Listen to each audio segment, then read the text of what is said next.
Wahai para reposter, kalian sadar nggak kalau kalian itu jahat?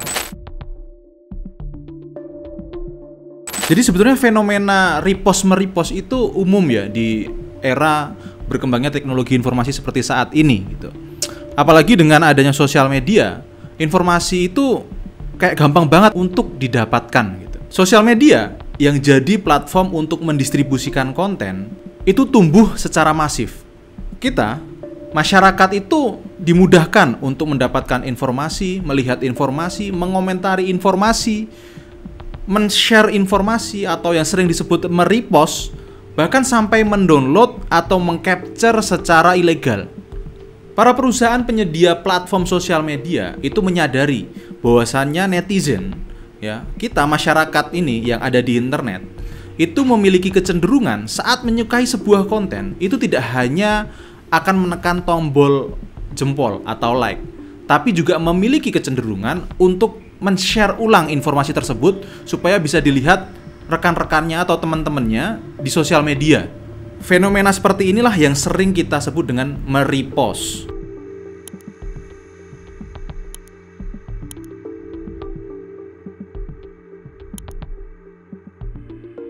Jadi sosial media seperti TikTok atau Instagram atau X yang sebelumnya disebut Twitter itu memiliki fitur untuk kita men-share informasi atau konten yang kita sukai.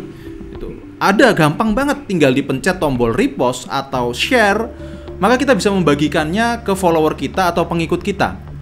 Dengan adanya fitur ini, netizen itu nggak perlu repot-repot untuk bisa men-share sebuah konten dengan tetap menyematkan referralnya atau rujukan konten utamanya. Untuk hal-hal semacam ini, saya tidak ada masalah. Yang jadi masalah buat saya adalah jika kita membagikan konten dengan mengcapture dan men-share di sosial media kita atau di akun kita tanpa menyematkan sumbernya.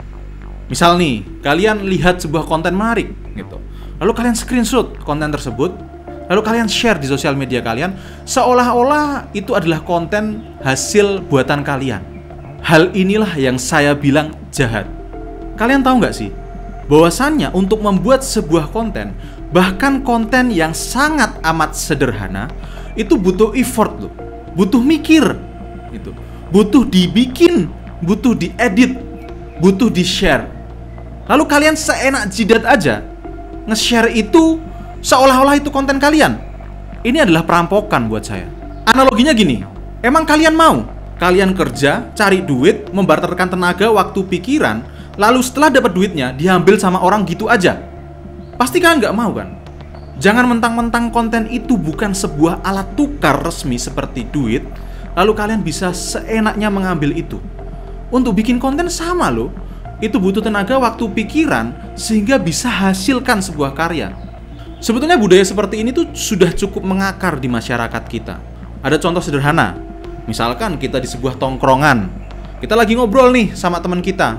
Teman kita tiba-tiba punya suatu gagasan yang menarik. Lalu, di lain hari kalian nongkrong di tongkrongan yang berbeda, kalian share ide teman kalian tadi. Seolah-olah itu adalah ide kalian, atau kalian tidak menyertakan atau menyebutkan ide siapa sih ini. Ini adalah penyomotan atau pembajakan karya skala kecil menurut saya. Budaya seperti ini kalau dilanjut-lanjutkan, ya, ini sangat tidak sehat, teman-teman semuanya. Dan karena budaya seperti ini pula, maka tidak heran jika di masyarakat kita pembajakan karya itu masih marak. Bahkan tidak sedikit seniman-seniman hebat yang telah mengeluarkan karya-karya yang terkenal hidup di dalam kemiskinan karena karyanya telah dirampok.